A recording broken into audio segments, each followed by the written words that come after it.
Y al día de hoy vamos a contemplar el panorama que nos presenta este libro. Y vamos a ver cómo el libro en su totalidad, o sea, la historia de Ruth y todo lo que está implicado en esta historia, que no es solamente la historia de Ruth, pero ella es el principal protagonista o la principal protagonista, ¿no? Pero todo lo que está implicado en esta historia, hermanos, representa de una manera muy gráfica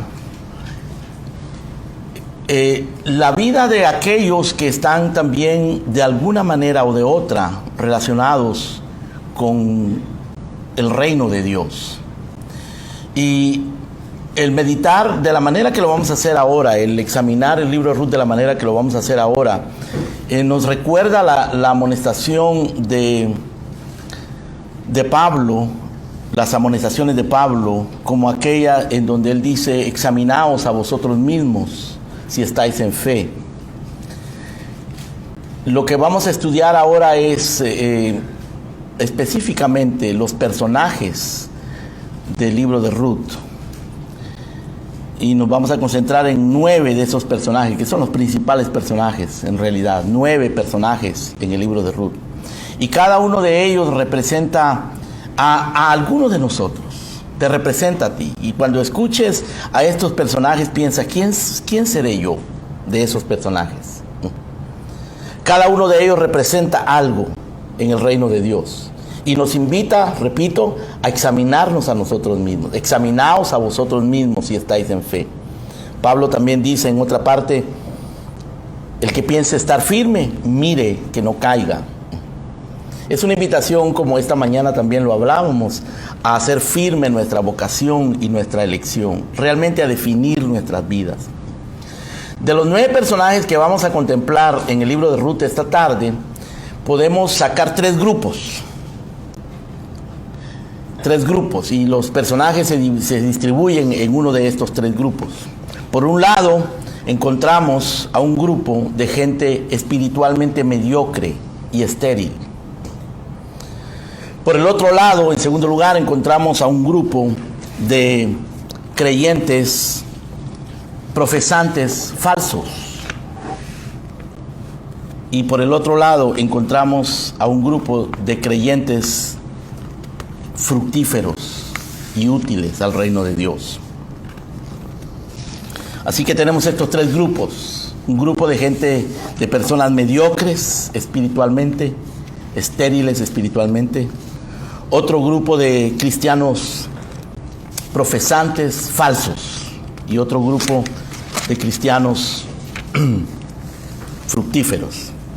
Muy bien, vamos a hacer una oración, hermanos, y luego vamos a entrar a nuestra consideración. Oremos. Padre nuestro, te damos gracias por la palabra que tú nos permites meditar, por tus palabras, por tu Santa Biblia y por todo lo que ella nos enseña. Ayúdanos, Señor, a comprenderla, a aplicarla a nuestras vidas y a ubicarnos en el lugar donde realmente tú quieres que nosotros estemos, donde podamos fructificar, glorificarte, ser útiles, Señor, para tu reino, donde podamos bendecir a nuestro prójimo, ser productivos en todo lo que hagamos y encontrar el verdadero sentido de nuestra existencia. Te lo pedimos en el nombre de Jesús. Amén. Amén. Examinaos a vosotros mismos. Y vamos a usar a los personajes del libro de Ruth para examinarnos a nosotros mismos. Piensa mientras escuchas esto, hermano: ¿quién soy yo de estos personajes? O por lo menos, si no te puedes identificar con uno en particular, piensa en qué grupo me encuentro de estos personajes, de los 3 grupos que salen de estos personajes. Los personajes que vamos a considerar, pues están claramente presentados acá en el libro de Ruth. El libro de Ruth comienza hablando, por ejemplo, de Elimelech. Elimelech es el esposo de Noemí. Y Elimelech muere y deja viuda a Noemí. Pero antes de morir, Elimelech, que vivía en la tierra de Israel, en la aldea de Belén, emigra, sale de Belén y se va para Moab, una tierra pagana. Y allí, en Moab, Elimelech muere. Él es un personaje. Elimelech y Noemí tienen 2 hijos. No sabemos qué edad tienen cuando ellos salen de Israel, pero ellos salen con sus padres. Elimelech con Noemí sacan a sus 2 hijos de Israel y los llevan a Moab.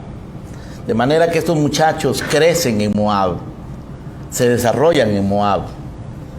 Si eran adolescentes, si eran jóvenes adultos, no lo sabemos exactamente. Pero lo que sí sabemos es que estos 2 jóvenes, y uno se llamaba Malón y el otro se llamaba Kelión, se casan en Moab. Consiguen esposa en Moab.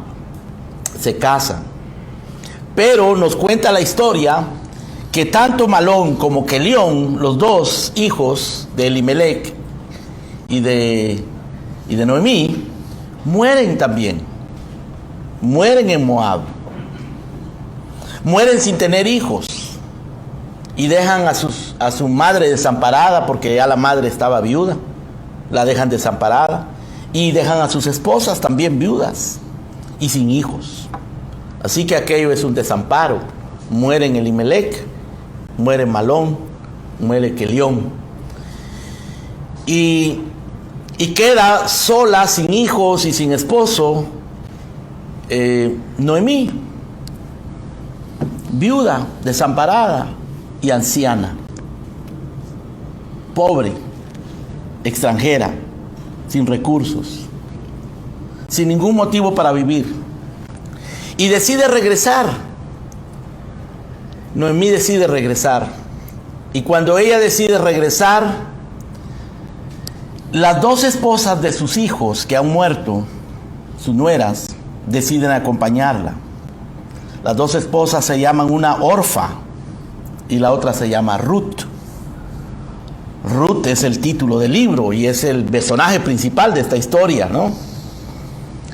Orfa, hermana de Ruth, siente mucha simpatía, compasión, ternura, digamos, por Noemí. Quiere ir con ella. Pero cuando están en la frontera, en el camino, ya alejándose de Moab y encaminándose hacia Israel, Noemí las invita a reflexionar y les dice que ellas no deben de hacer ese sacrificio, que ellas son jóvenes y pueden regresar a su tierra y volver a casarse y volver a empezar su vida. Ella les dice: volveos, hija mía, ¿para qué habréis de ir conmigo? Yo no tengo más hijos en el vientre que puedan ser vuestros maridos. Ya soy vieja. Y aunque dijese esperanza tenga, y esta noche estuviese con marido y diese a luz hijos, ¿habrían ustedes de esperarlos para casarse con ellos? Así que Noemí hace reflexionar a estas 2 mujeres, y Orfa decide regresar a Moab. Le da un beso y se regresa. Ruth no. Ruth le dice: no me pidas que te deje, que me aparte de ti, porque donde quiera que tú vivieres, viviré. Donde quiera que tú murieres, moriré. Tu pueblo será mi pueblo, tu Dios será mi Dios. Y así que ella decide irse con Noemí. Y ya ven ustedes en el desarrollo de esta historia, hermano, que estamos repasando, ya ustedes la conocen. Vemos a estos personajes: a Elimelech, a Malón, a Kelión, a Noemí, a Orfa, a Ruth. Cuando Noemí y Ruth llegan a Israel, a Belén, que es donde el pueblo de donde ellos procedían, Noemí le pide a todos sus vecinos, a todos sus amigos, que ya no le digan Noemí, que la llamen Mara. Noemí quiere decir placentera, ese es el significado de Noemí. Pero ella ya no siente placer de la vida. Ha quedado viuda, ha envejecido, ha perdido a sus hijos, perdió muchos años de su vida viviendo en el extranjero, en una tierra pagana, y ahora regresa empobrecida, desamparada, amargada, dolida, golpeada por la vida. Y le dice ella a todos sus amigos, sus vecinos, les dice: ya no me digan Mano en mí, díganme Mara, porque el Señor me ha amargado la vida. Yo estoy mal, no estoy bien. No me llaméis Noemí, porque en gran amargura me ha puesto, dice el capítulo 1, verso 20, en gran amargura me ha puesto el Todopoderoso. Yo me fui llena, pero Jehová me ha vuelto con las manos vacías. ¿Por qué me llamáis Noemí? Ya que Jehová ha dado testimonio contra mí, y el Todopoderoso me ha afligido. Esa mujer está lastimada, herida, amargada. No está resentida contra Dios, pero ella reconoce que el Señor no ha sido favorable hacia ella. Y aunque aquí no lo dice, hermano, pero ella reconoce también, está reconociendo tácitamente, de una manera sobreentendida, está reconociendo que ellos cometieron un pecado contra Dios, no confiaron en Dios. Se fueron a una tierra ajena, porque la razón por la que Elimelec originalmente salió de Belén hacia Moab es porque había hambre en la tierra. No confiaron en el Señor. Emigraron buscando bienestar material y les fue mal. Y ella lo reconoce. Así que Noemí también se llama Mara. Son dos personajes en uno. Y por supuesto aquí va Ruth, hermanos, de la cual ya hablamos, la cual ya mencioné. Ruth sale a buscar el sustento, porque las dos están empobrecidas, y Ruth, que es una extranjera y que tampoco no tiene ningunos recursos, es viuda, sale a buscar la comida de los pobres. La comida de los pobres en Israel era que cuando recogían la cosecha, los cosechadores, por ley de Dios, por mandato de Dios, no podían arrancar absolutamente todas las frutas. Podían arrancar todo lo que pudieran, pero si se les quedaba algo, no podían regresar a traerlo, porque los pobres venían atrás recogiendo lo que quedaba allí. Lo que se les caía, tampoco lo podían recoger, porque los pobres, era para los pobres. Y ella va a hacer la tarea de los pobres. Ella va a recoger todo lo que queda en el camino para poder sustentar. Y entonces aparece este otro personaje, Booz, un hombre rico, un hombre que, como ya lo hemos visto también anteriormente, era un hombre que probablemente avanzado en edad. No era un anciano, pero ya era un hombre avanzado en edad. Pero era un hombre rico.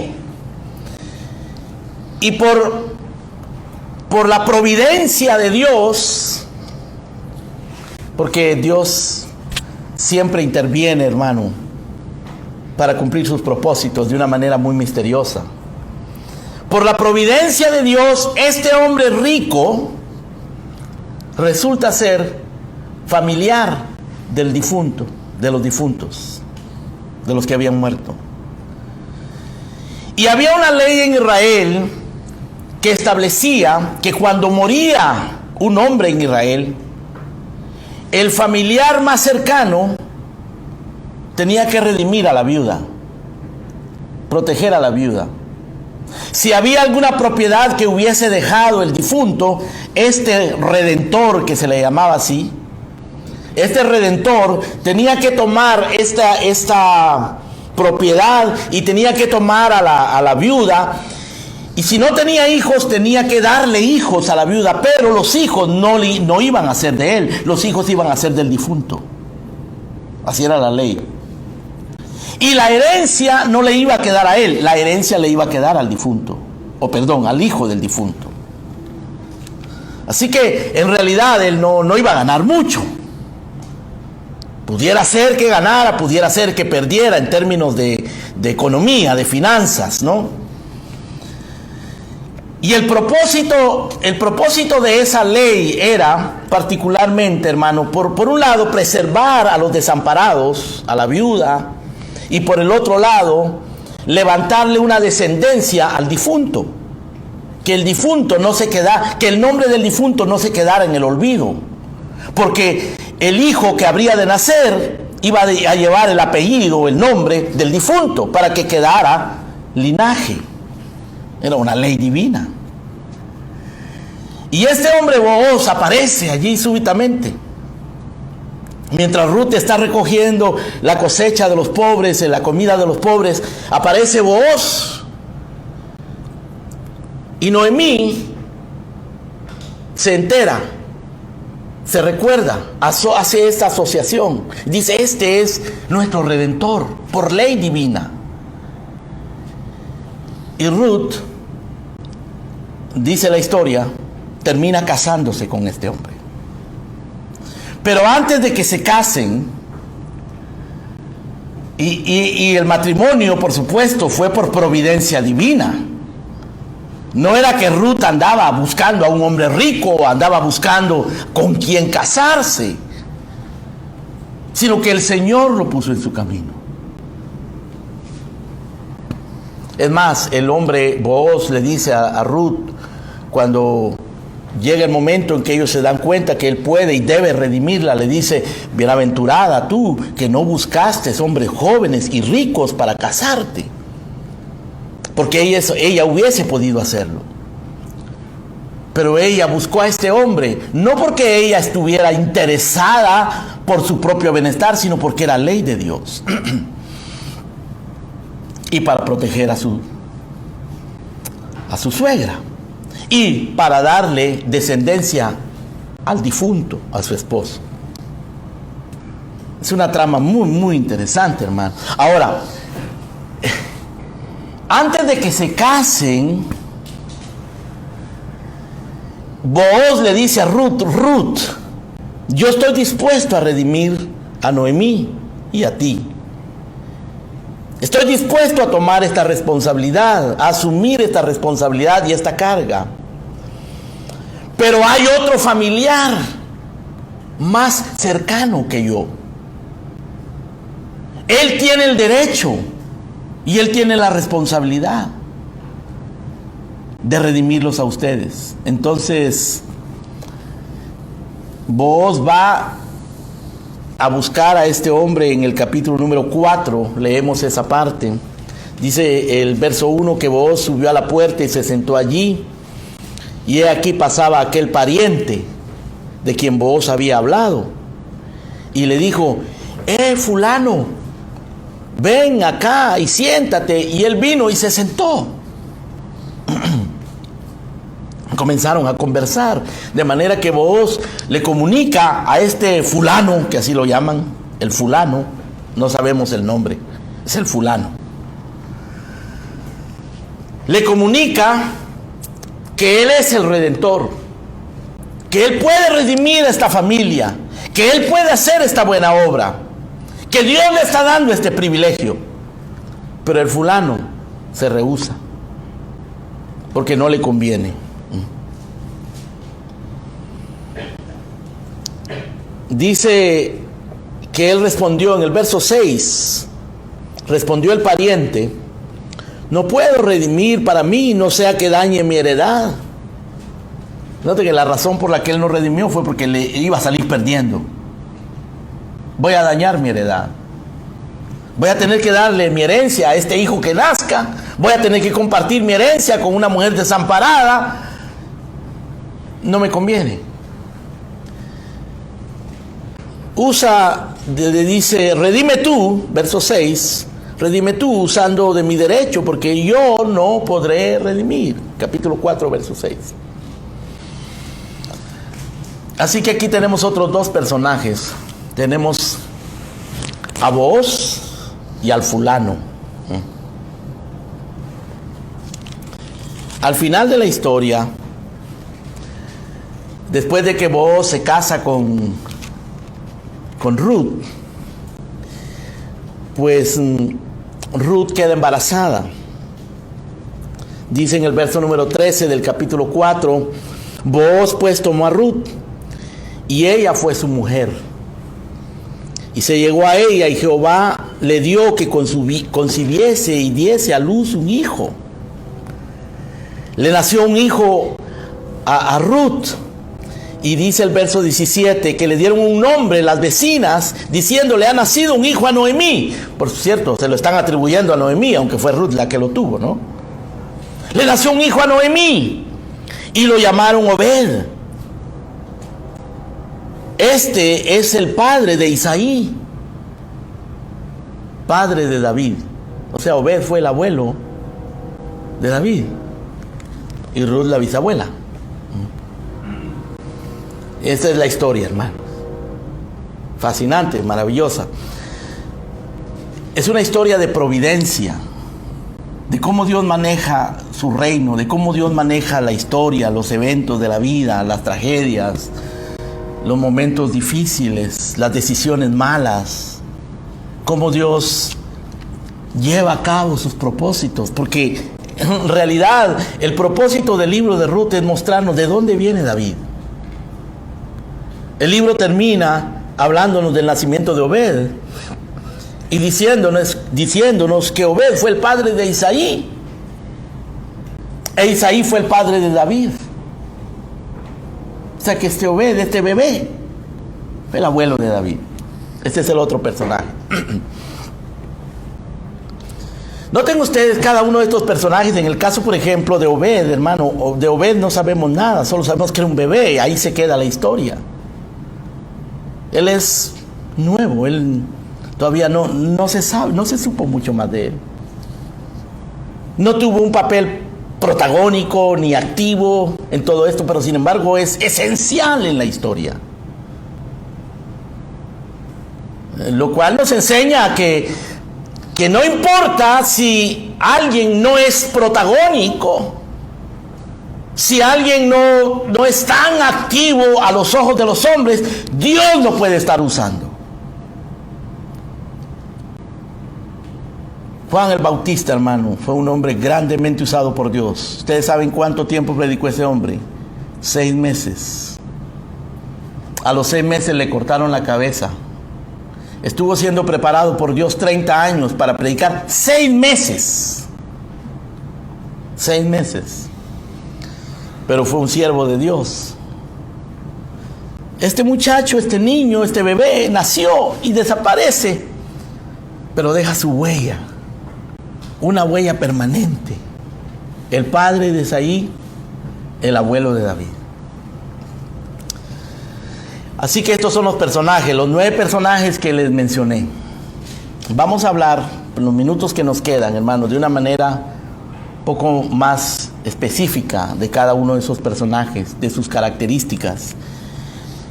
Y como les dije, ellos, hermano, nos deben de servir esta tarde para examinarnos a nosotros mismos, para ver dentro de qué grupo nosotros caemos, o para ver qué características de estos personajes quizás tienen algo que ver con nosotros. Los vamos a examinar por clasificación, como se los anuncié. Primero vamos a hablar de los mediocres y estériles. Lamentablemente existe esa realidad. Existe la realidad de la mediocridad y la esterilidad espiritual. Y esta está representada, hermano, en 3 personajes: en Elimelec, Malón y Quelión. Elimelec fue el que realmente comenzó todo este drama, porque dice el capítulo 1, verso 1 de Ruth: aconteció en los días que gobernaban los jueces que hubo en la tierra, aconteció en los días que gobernaban los jueces que hubo en la tierra, y un varón, que hubo hambre en la tierra, está este problema, esta crisis financiera, ¿no?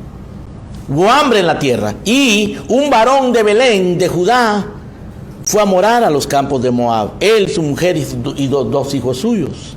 El nombre de aquel varón era Elimelec. Así que con él comienza la historia, con Elimelec. Él desata todo este drama. ¿Por qué? Porque hay una crisis financiera, hay hambre en la tierra, y él va a morar a los campos de Moab. Dice el verso 2, el nombre de aquel varón era Elimelech, el de su mujer Noemí, y los nombres de sus hijos eran Malón y Kelión, efrateos de Belén de Judá. Llegaron pues a los campos de Moab y se quedaron allí a buscar pan.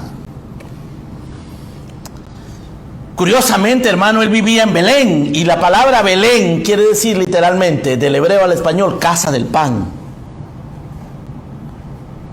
Él vivía en la casa del pan. Y decidió irse a Moab a buscar pan. No confió en Dios. Se llenó de temor, se llenó de ansiedad material y se fue para Moab. Algunos piensan, los comentaristas, que quizá vivió en días de Gedeón. En los días de Gedeón hubo mucha hambre en la tierra. ¿Se recuerdan ustedes la historia de Gedeón? Que él estaba escondido, estaba más bien escondiendo la poca cosecha que tenían para que los amalecitas no se la robaran. Había mucha hambre en la tierra. En ese tiempo, dicen, no había rey en Israel. Cada quien hacía lo que mejor le parecía. Lo que nosotros podemos, hermanos, detectar de Elimelech es que era un hombre que era un hombre de fe, pero una fe muy débil y confusa. Él creía en Dios, pero su fe era débil. Su fe le servía para confiar en el Señor, esperar en Él, pero no para vivir una vida próspera y feliz. ¿Y por qué nosotros sabemos o podemos deducir que su fe era real? Probablemente por su nombre, hermano. El nombre Elimelech quiere decir Dios es rey. Y esto pareciera indicar que él creía que Dios era rey. Interesantemente, en ese tiempo no había rey en Israel, y sin embargo el nombre de él era Dios es rey. Sin rey. O los padres de él creían que iba a venir un rey. Hay algo allí que nos indica que pues Elimelech tenía esa fe débil, vulnerable, que no le alcanzaba para mucho, solo para creer en Dios, pero no más. Y él se muere, ya no se sabe más de él. Es un personaje pasivo, más bien. Sus hijos, Malón y Kelión, hermano, ellos nos dicen algo acerca de la fe de este hombre, quizá tenía un temperamento depresivo, un temperamento de desánimo, de negatividad. Elimelech, ¿por qué le puso a sus hijos Malón y Kelión? Y son nombres, hermanos, realmente muy desagradables, Malón y Kelión. Ustedes nunca le van a querer poner Malón y Kelión a sus hijos. No solo por lo que le pasó, que se murieron allá, sino porque el significado de Malón quiere decir impotente. Y Kelión quiere decir enfermizo. Eso es lo que dicen los comentaristas. ¿Cómo un padre le va a poner a sus hijos esos nombres, hermanos, tan desagradables? Claro, a veces por razones religiosas o por razones tradicionales. Digamos, una madre le pone a su hija Soledad. Eso sucede, ¿no?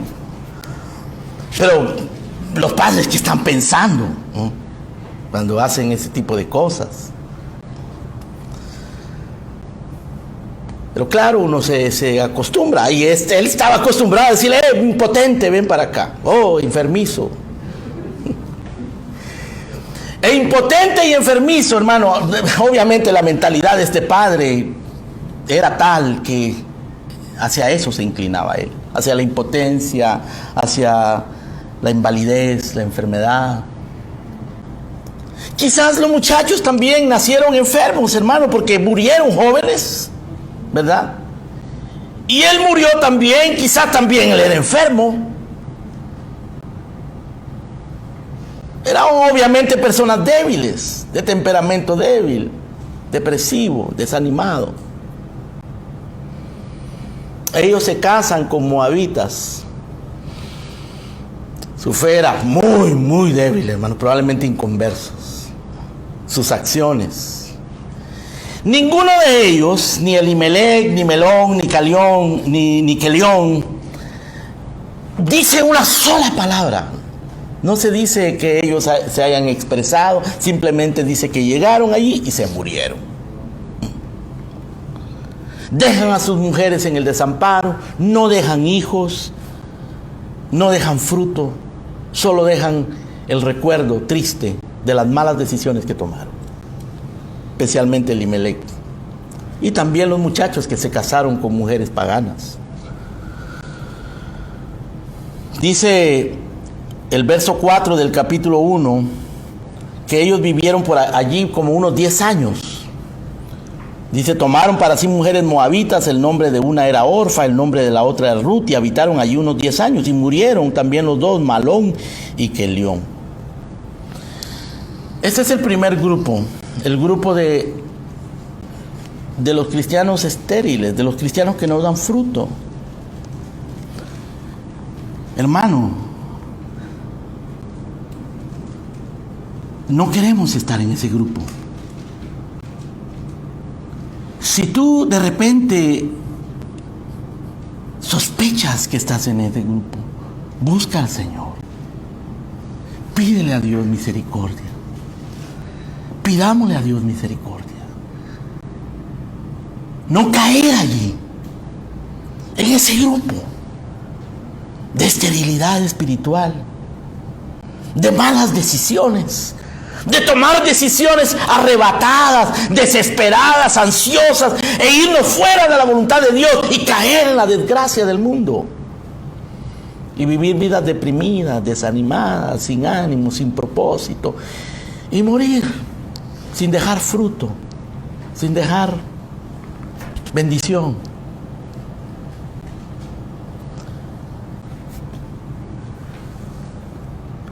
Estos personajes nos muestran que puede haber cristianos fracasados, cristianos que arruinan su vida. Lot era uno de ellos. Dice la segunda carta de Pedro que cuando Dios condenó por destrucción a las ciudades de Sodoma y Gomorra, reduciéndolas a ceniza, lo hizo para poner, por ejemplo, a los que vivían, por ejemplo, de juicio, a los que vivían impíamente, pero libró al justo Lot, justo, en Sodoma y en Gomorra, que vivía abrumado por la nefanda conducta de los malvados. Dice, porque este justo moraba entre ellos y afligía cada día su alma justa, oyendo y viendo los hechos inicuos de aquella gente. Pero ¿qué estaba haciendo este hombre allí? ¿Qué estaba haciendo? Justo, metido allí con el mundo, arruinando, desgraciando su vida. Porque el mundo eso es lo que trae. Sansón era un hombre heroico en muchos sentidos. Y la Biblia dice que él oró en 2 ocasiones. Una oró porque tenía mucha sed y en otra oró por vengarse de los filisteos. Pero no era un hombre de oración para buscar comunión con Dios. Murió avergonzado, humillado, convertido en un payaso para los paganos. Y al final, Dios tuvo misericordia. Prácticamente casi como que se suicidó para matar a todos los enemigos de Dios. Él destruyó un templo donde él murió también, y murieron los enemigos de Dios. Pero arruinó su vida. Una vida de sensualidad, una vida de impureza sexual, de malas decisiones. ¿Puede un cristiano verdadero arruinar su vida? Sí. Puedes tú, siendo cristiano, viviendo la iglesia, teniendo la Biblia, arruinar tu vida, tomar malas decisiones, vivir sin fruto, sí. Y debemos tener temor, hermanos. Debemos pedirle al Señor su ayuda para no caer en semejante ejemplo de desobediencia. Examinaos a vosotros mismos si estáis en fe. El que piensa estar firme, mire que no caiga. El libro El progreso del peregrino nos cuenta, hermano, entre todos los personajes interesantes de ese libro, nos cuenta de un personaje llamado Poca Fe. Dice que este se metió en una vereda que se llamaba la vereda de los muertos, cerca de la puerta ancha, y se quedó dormido. Se sentó casualmente y se echó a dormir. Y aparecieron tres villanos allí. Uno se llamaba cobardía, el otro se llamaba desconfianza y el otro se llamaba culpa. Cobardía se le acercó a Poca Fe y le dijo: entrégame tu bolsa. Desconfianza metió la mano en el bolsillo y le sacó todo lo que tenía, sus pertenencias. Y culpa dice que le dio un garrotazo en la cabeza. Lo dejó tirado, echando sangre a torrentes. A Poca Fe. Lo que está haciendo aquí, hermanos, Juan Bunyan, es hablándonos de este tema. Hablándonos de la realidad de que pueden haber Elimelecs, Malones y Queliones entre el pueblo de Dios. Que pueden haber Lots y Sansones entre el pueblo de Dios. Poca fe. Dice Juan Bunyan que mientras los ladrones estaban alrededor de él golpeándolo y robándolo, de repente se acercó un hombre que lo rescató. Se llamaba Gran Gracia. Y cuando los ladrones, estos villanos, vieron a Gran Gracia acercándose, salieron huyendo. Y Gran Gracia le salvó la vida a Poca Fe. Pero Poca Fe siguió su camino, hermano, ya sin pertenencias, sin dinero, acobardado, con desconfianza, con culpa. Dice Juan Bunyan: en el país donde Poca Fe fue robado, no se apreciaba para nada sus joyas. Y tampoco le hubiera venido bien cualquier alivio que pudiera haber encontrado en aquel país, sobre todo si le hubieran faltado sus joyas a la puerta de la ciudad celestial, porque lo único que le dejaron, hermano, fue lo que le permitía entrar a la ciudad celestial. Dice que desde ese momento él pudo apreciar más lo poco que tenía, pero lo perdió todo. Así que este es el primer grupo que encontramos en estos personajes. El Señor le dice a una iglesia de Apocalipsis llamada Sardis: tú tienes nombre de que vives, pero estás muerto. Sé vigilante y afirma las otras cosas que están para morir, porque no he hallado tus obras perfectas delante de Dios. Acuérdate de lo que has recibido y de lo que has oído, y guárdalo y arrepiéntete, porque si no, vendré a ti como ladrón y no sabrás a qué hora vendré sobre ti. Advertencia de Dios para la iglesia de Sardis, para cada uno de nosotros, hermanos. Ahora, el segundo grupo que encontramos entre estos personajes es el de los cristianos falsos. Porque estos que acabamos de ver son cristianos verdaderos, pero débiles, que arruinaron su vida a pesar de que tenían fe verdadera.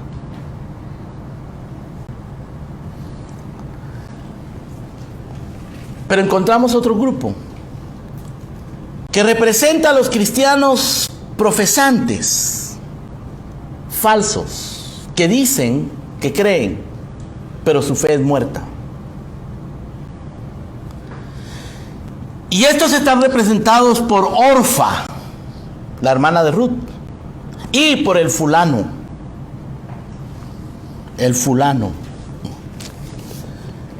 que dijimos que en hebreo fulano se dice Almoni Peloni.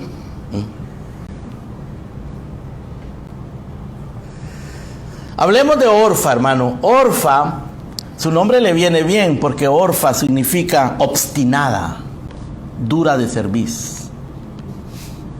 Ahora, era una mujer sensible, sí era sensible porque ella quería a su suegra y quiso ayudarla, pero era obstinada delante de Dios. Al final, realmente ella era obstinada, ella quería seguir viviendo su vida vieja. Ella le dice a Ruth, y esto define su carácter, o más bien define su carácter externo, pero no el interno. Le dice: ciertamente nosotras iremos contigo a tu pueblo. En el capítulo 1, verso 10, ella le dice: nosotros iremos a tu pueblo. Casi las mismas palabras que dijo Ruth, pero solo de palabra, no de hecho. Iremos contigo a tu pueblo, pero no fue. Dice en el versículo 14 y 15 del capítulo 1, que después de que Noemí les dijo que se regresaran, dice el verso 14, ellas alzaron su voz y lloraron, y Orfa besó a su suegra. Ruth se quedó con ella. Ruth no la besó, pero se quedó con ella. Orfa la besó. Le mostró mucho cariño, mucho aprecio, mucha ternura, pero se regresó. Orfa besó a su suegra. Y entonces cuando Noemí ve que Orfa se regresa, Noemí le dice a Ruth: he aquí que tu cuñada se ha vuelto a su pueblo y a sus dioses, vuélvete tú tras ella. O sea que Orfa, hermano, era una mujer amable, bien intencionada,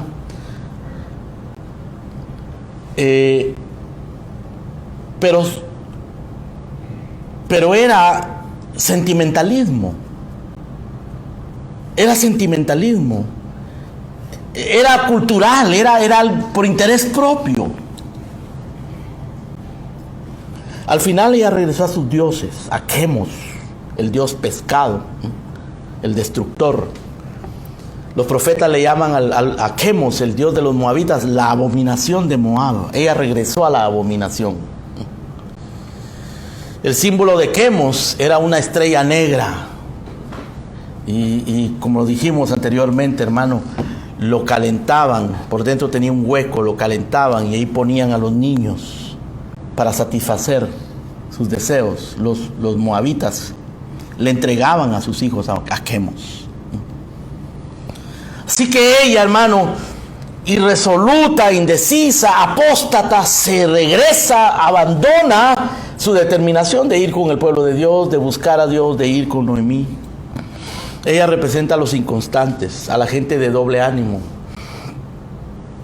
gente que casi se convierte, como Festo, que le dice a Pablo: por poco me persuades a ser cristiano, pero no se convierte. Algunos que están allí cerca, pero no se terminan de convertir, no se convierten. Simpatizan, les gusta, asisten, pero no se convierten. Siempre están aprendiendo, dice Pablo, y nunca llegan al conocimiento de la verdad. Es como aquellos a los cuales Elías dijo: ¿hasta cuándo claudicaréis entre dos pensamientos? Si Jehová es Dios, seguidle, y si Baal, id en pos de él. Y dice que el pueblo no respondió palabra porque ellos querían ir con Baal. Es como aquellos a los cuales Josué les dijo: temed a Jehová y servirle con integridad, y quitad de entre vosotros a los dioses a los cuales sirvieron vuestros padres.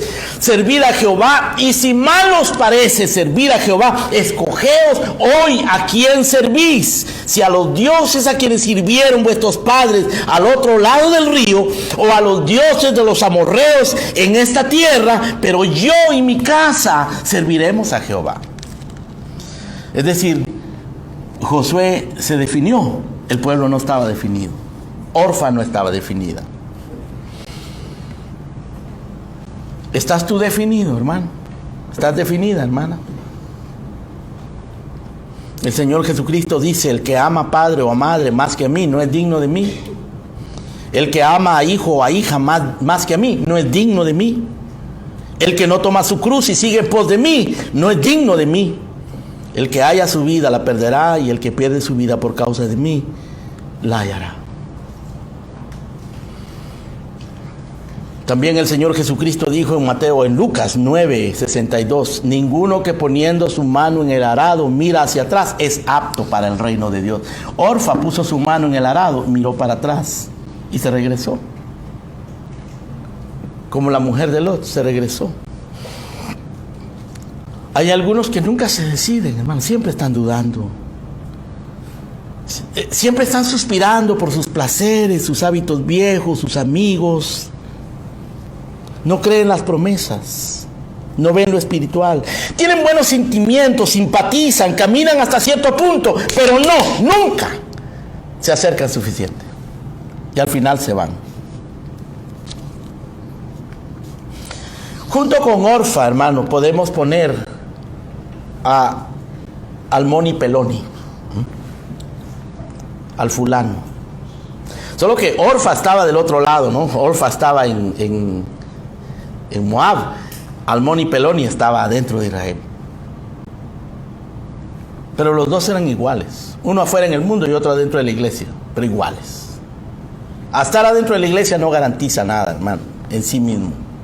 ¿Ve? Y el fulano, que algunas versiones lo traducen fulano de tal o cualquiera, tal y tal, así lo ponen algunas versiones, tal y tal. No se le dice el nombre, hermano. Pareciera como que el Espíritu Santo dijera, no vale la pena ni siquiera saber el nombre de este personaje. Representa a los falsos hermanos.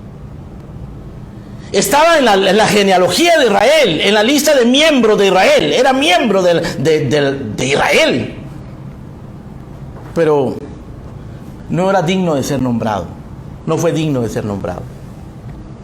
Esta mañana hablábamos de la membresía, los miembros, hermano. Tenemos que caminar dignamente, conforme a nuestro llamado, a nuestra vocación, a nuestra membresía, a nuestro compromiso. Los que no son miembros, piensen, hermano, realmente qué es lo que quieren hacer. Porque el llamado del Señor es para que nosotros nos neguemos a nosotros mismos, tomemos nuestra cruz y lo amemos a Él por encima de padre, madre, hijo, mujer, trabajo, todo.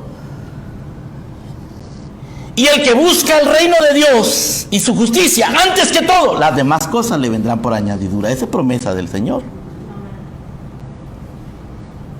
Y nosotros, hermanos, solemos preocuparnos tanto del trabajo. A veces decir, no, yo no puedo por mi trabajo. No puedo por mis compromisos. O sea, estás poniendo el trabajo y el compromiso antes que el Señor. Claro, puede ser que en circunstancias providenciales, verdaderas, legítimas, no se pueda. Ahí pueden haber circunstancias, pero la mayoría de las veces se debe a que no planificamos nosotros nuestra vida alrededor del Señor. La planificamos alrededor de nuestras cosas. Y claro, después las cosas no encajan. No hay tiempo, porque nosotros las prioridades las tenemos equivocadas. Ahora, si nuestras prioridades están correctas, nosotros, hermano, eventualmente vamos a encajar en los propósitos de Dios. Porque a veces pueden haber circunstancias legítimas, repito. Pero en gran parte depende, hermano, de cómo nosotros planificamos nuestra vida. Por ejemplo, si alguien se muda a otra ciudad por un trabajo y después que ya está en aquel lugar y con su trabajo dice, ay, aquí no hay iglesia, no puedo ir a la iglesia porque no. ¿Y no lo sabías cuando te mudaste? ¿No era prioritario eso? Todo depende cómo uno programe, cómo uno planifique, cómo uno tenga sus prioridades puestas. Bueno, el fulano, hermano, no era digno de ser nombrado, a pesar de que estaba en la lista, ¿no?, de las genealogías. Su nombre no es mencionado. En realidad era un hombre hipócrita. Él al principio pensó, bueno, esto quizá me conviene, pero después dijo, no me conviene. No lo voy a hacer, no me conviene. Estaba viendo sus propios intereses. El Señor dice, Pablo dice, tienen apariencia de piedad, pero la niegan. Así que este es el segundo grupo, cristianos falsos profesantes, Orfa y el fulano. Tercer grupo, cristianos fructíferos. Cristianos fructíferos. Para allá queremos ir nosotros. Yo quiero ir allí, hermano. Yo quiero ser uno de estos. Quiero estar aquí. Y estos cristianos fructíferos, que son 4 los que aparecen: Noemí, Ruth, Booz y Obed. Noemí, una mujer sufrida. Su drama fue realmente grande, lamentable. Llegó a experimentar la amargura. Pero a pesar de su aflicción, a pesar de su dolor, de su tragedia, ella no abandonó al Señor. No lo dejó. Y se sentía amargada por los golpes, por la soledad, por la pobreza, por las dificultades tan grandes que estaba atravesando, que no eran culpa de ella, hermano, por cierto. Ella fue detrás de su marido, hizo lo correcto, ir detrás de su marido. Pero el marido tomó malas decisiones y esas malas decisiones la afectaron a ella. Pero allí en su aflicción no dejó a Dios. Y aún estando en Moab, en la tierra de los paganos, ella dio testimonio. Tanto que Ruth deseó el Dios de Noemí. Y le dijo: tu Dios, ese Dios que tú adoras, ese Dios que tú sirves, ese Dios del que tú me has hablado, ese Dios quiero yo, dijo Ruth. Y ese pueblo del que tú me has hablado, con ese pueblo quiero vivir yo. Yo quiero estar contigo, no me pidas que te deje. No me pidas que me aparte. Donde tú te mueras, yo moriré. Donde tú vivas, viviré. Tu pueblo será mi pueblo, tu Dios será mi Dios. Pero eso fue la influencia de Noemí. Allí en medio de su dolor, en medio de su angustia, de su pérdida, de su pobreza, ella reflejaba a Dios. Y fue buena influencia para Ruth. Se refugió en las promesas del Señor. Regresó a su tierra, dijo: yo tengo que regresar a mi tierra. Yo no pertenezco aquí, mi esposo me trajo y aquí he sufrido mucho. Yo regreso a la tierra donde pertenezco, al pueblo donde pertenezco, aunque sea amargada. Esto hermano, nos hace recordar al hijo pródigo, ¿no es cierto? El hijo pródigo de repente vio que estaba en aquella posilga llena de asquerosidad, de marranos, de cerdos, de suciedad, de escasez. Dice que deseaba llenar su vientre con las algarrobas que comían los cerdos. Y digo: ¿cuántos jornaleros en la casa de mi padre tienen abundancia de pan? Me levantaré e iré y le diré: Padre, pecado contra el cielo y contra ti. Recíbeme aunque sea como un jornalero. Y así llega Noemí y les dice: ya no me digan más Noemí. Díganme Mara, pero recíbanme, aunque sea como una amargada, aunque sea como una desechada, pero recíbanme, quiero estar con ustedes. Ya les dije, hermanos, que la palabra Noemí quiere decir placentera. Y la palabra Mara, que ella pidió que la llamaran Mara, quiere decir amargura. No me llaméis Noemí, llamadme Mara, porque en gran amargura me ha puesto el Todopoderoso. ¿Por qué me llamaréis Noemí? Jehová ha dado testimonio contra mí y el Todopoderoso me ha afligido, pero yo me voy a refugiar en Él de todas maneras. Hermano, no importa cuánto podamos sufrir, cuántas angustias, cuántos dolores, cuántas necesidades, cuántos golpes vengan a nuestra vida, nosotros podemos refugiarnos en el Señor. Y debemos de hacerlo. Salió llamándose Noemí, se cambió el nombre a Mara. Tenía razones, hermano. Estaba estéril, anciana, viuda, desamparada. Salió de ahí en depresión, regresó en depresión. Pero en ese valle de sombra y de muerte el Señor estuvo con ella. Y esas etapas, hermano, de amargura, de dolor, no definieron la vida de Noemí. El Señor después la restauró. El Señor le dio un redentor. El Señor le dio una hija. Ruth se convirtió en su hija. Le dio un protector, Booz. Y le dio un hijo, Obed, a través de Ruth. Y no estuvo más triste. Porque el Señor es muy bueno. Él es muy bueno. Fructífera, aún en su dolor. Ahora, tenemos también a Ruth, el personaje principal. La palabra Ruth quiere decir compañera, amiga. Claro, hermano, las palabras que definen a Ruth son las que ya hemos mencionado. Cuando ella le dice, tú no me pidas que te deje, no me pidas que me aparte. Donde quiera que tú fueres, yo iré. Donde quiera que murieres, moriré. Tu pueblo, mi Dios. Así me haga el Señor y así me añada que solo la muerte me separará de ti. Esas fueron las palabras que definieron, hermano, a Ruth, a la compañera. Dice que cuando ella conoció a Booz, o Booz la conoció, Booz supo de ella. Booz le preguntó a los criados, ¿quién es esa muchacha? Y ellos le dijeron, bueno, aquí ha estado todo el día sin descanso, recogiendo de la cosecha, ha estado trabajando incansablemente. Y él había escuchado que ella había regresado con Noemí, que no había abandonado a Noemí, que estaba ayudando y protegiendo a Noemí. Booz había escuchado eso. Y entonces en el capítulo 2, verso 11, leemos lo siguiente, hermano.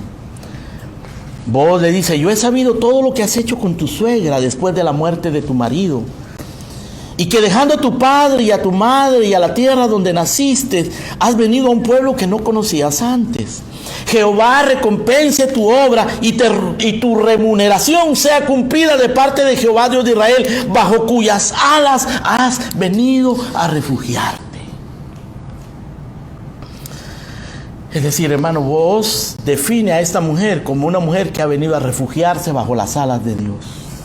Y por eso, por venir a refugiarse bajo las alas de Dios, ella tuvo compasión de Noemí, fue amiga de Noemí, protectora de Noemí, diligente en buscar el sustento para ambas. La fe de Ruth, hermano, fue como la fe de Abraham, que dice que dejó su tierra y su parentela y se fue a una tierra que no conocía, extraña, se fue sin garantía. Así salió Ruth, sin garantía. Hermanos queridos, así es la fe verdadera. El que tiene fe verdadera no está esperando garantías ni privilegios. Cree en el Señor y se refugia bajo sus alas. Esta mujer, hermano, fue fiel a la memoria de Mahlón, su difunto esposo. Porque eventualmente ella buscó un esposo, no por su propio placer o por su propio bienestar, sino para darle descendencia a su marido muerto, para restaurar su nombre. Ella fue fiel no solo a Mahlón, fue fiel a Noemí. La acompañó en su amargura, no la abandonó. Y sobre todo fue fiel a Dios, creyó en sus promesas y se unió a su pueblo. Ruth demuestra, hermanos, que una conversión implica un cambio de vida total, completo. Dejar la vida vieja, los viejos dioses, adoptar un pueblo nuevo y ser adorador de Dios. El Señor Jesucristo dice, cualquiera que deje casas, hermanos, hermanas, padre, madre, mujer, hijos o tierra por mi nombre, recibirá 100 veces más y heredará la vida eterna. Mateo 19, 29, anótenlo y léanlo. Cualquiera que dejare todo eso recibirá 100 veces más y la vida eterna. Porque, hermano, uno puede perder mucho por causa del Señor, por seguir al Señor, perder amigos, perder influencia, perder fama, perder posesiones, perder muchas cosas. Pero el Señor nos va a dar mucho más, muchas más bendiciones. Bueno, el otro personaje, hermanos, es Booz. Booz, el Redentor. El nombre Booz significa, según los comentaristas estudiosos del hebreo, significa vigor, vigor. En el capítulo 3, verso 13, escuchamos que salen de sus labios estas palabras. Dice, hablándole él a Ruth, le dice: pasa aquí la noche, y cuando sea de día, si él te redimiere bien, redímate. Mas si él no te quiere redimir, yo te redimiré. Vive Jehová. Yo te redimiré. O sea, él estaba dispuesto a asumir el compromiso. En el capítulo 3, verso 18, cuando Ruth llega a contarle a Noemí que Booz le había dicho que la iba a redimir, que él estaba dispuesto a hacerlo, pero que había un pariente más cercano y que tenían que arreglar ese asunto. Noemí le dice a Ruth en el verso 18: espérate, hija mía, hasta que sepas cómo se resuelve el asunto, porque aquel hombre no descansará hasta que concluya el asunto. Hoy, él no va a descansar, él va a arreglar ese problema. Él va a buscar que te redima, que nos redima el otro pariente, y si no, él nos va a redimir. Ella sabía que era un hombre de integridad, un hombre vigoroso. En el capítulo 4, verso 9, cuando el otro fulano, el Meloni Peloni, se niega a redimir, en el verso 9, capítulo 4, Booz le dice a los ancianos y a todo el pueblo: vosotros sois testigos hoy de que he adquirido de mano de Noemí todo lo que fue de Elimelech, todo lo que fue de Kelión y de Malión, y que también tomo por mi mujer a Ruth, la moabita, mujer de Malón, para restaurar el nombre del difunto sobre su heredad, para que el nombre del muerto no se borre de entre sus hermanos y de la puerta de su lugar. Vosotros sois testigos hoy. Él estaba haciendo eso, hermano, no por conveniencia, lo estaba haciendo por obedecer a Dios y por restaurar a esta familia desamparada. Esto define a este hombre. Él era aquel pariente que redimió a Noemí y a Ruth. Hombre fiel a Dios, compasivo, sacrificado, diligente. Hermano, este hombre representa a Cristo Jesús. Cristo es nuestro Redentor. Nadie nos puede redimir, solamente Él. Nadie, hermano, nadie puede rescatarnos del pecado, de la miseria, del dolor, sino Cristo. Cristo es nuestro Redentor. Y por último, el noveno personaje que pertenece a este tercer grupo de fructíferos. Los fructíferos son Noemí, que a pesar de su dolor dio fruto. Ruth, que restauró a su suegra y tuvo un hijo para su suegra. Booz, que restauró, que redimió a la familia. Pero aparece este otro personajito, chiquitito, era un bebé, se llama Obed. Y la palabra Obed quiere decir adorador, adorador. Él nunca habló, hermano, porque era un bebé. Pero otros dieron testimonio de él. Otros dieron testimonio de él. Y el testimonio de él habla por él mismo. Lo que él no dijo con palabras, lo dijo con su existencia, con su ser. Y Dios dio testimonio de él, dejando escrita esta historia. Era un niño. Pero dice la Escritura que él fue el restaurador del alma de Noemí. Fue su sustentador. Representa a las nuevas generaciones. Él representa a nuestros niños, hermano. Padres, Obed representa a nuestros niños, o a los recién convertidos, a los jóvenes. Capítulo 4, verso 14. Las mujeres decían a Noemí: loado sea Jehová, que hizo que no te faltase hoy pariente cuyo nombre será celebrado en Israel, el cual será restaurador de tu alma. Estaban hablando de Obed, del bebé. Él será el restaurador de tu alma y Él sustentará tu vejez, pues tu nuera que te ama lo ha dado a luz y ella es de más valor para ti que 7 hijos. Y tomando Noemí el hijo, lo puso en su regazo, fue su aya. Y le dieron nombre las vecinas diciendo, le ha nacido un hijo a Noemí, y lo llamaron Obed, adorador, restaurador. Este es el padre de Isaí, padre de David.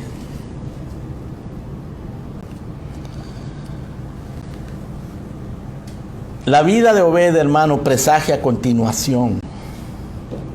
Nosotros debemos de orar que el Señor traiga Obeds a su reino, que nazcan más Obeds aquí. El Señor dijo, id y haced discípulos en todas las naciones, bautizándolos en el nombre del Padre, del Hijo, del Espíritu Santo, y enseñándoles a guardar todas las cosas que yo os he mandado. Es decir, hagan Obeds. Los discípulos son Obeds, hermano. Nuevas generaciones, bebés en Cristo, personas que vienen a restaurar, a bendecir. Hermano, siempre el nacimiento de un bebé es una celebración, es como diciendo Dios, continúen, esto va a seguir, la vida va a seguir. Unos envejecemos, se nos acaban las fuerzas, la memoria nos comienza a fallar, los dolores comienzan a aparecer. Pero allá vienen los Obeds. Ahí vienen, hermano. El Señor los manda. El Señor manda a los Obeds fructíferos. Y este Obed fue el padre de Isaí. E Isaí fue el padre de David, el rey David. Qué maravilla, hermano. El Señor obrando. Uno no sabe lo que hay. Tú no sabes lo que tus hijos, hermano, Dios va a hacer con tus hijos. Pero padres, instruyan a sus niños. Ámenlos, protéjanlos, enseñen. No dejen que el mundo los vaya a contaminar y envenenar. No dejen que el mundo se los robe. Porque Satanás acecha como león rugiente contra nuestros hijos. Los que somos padres de hombres adultos, de hijos adultos, hermano, sabemos el dolor, la agonía de ser padre. Es una agonía ser padre, hermano, pero es un deleite también. Y es un privilegio y una responsabilidad.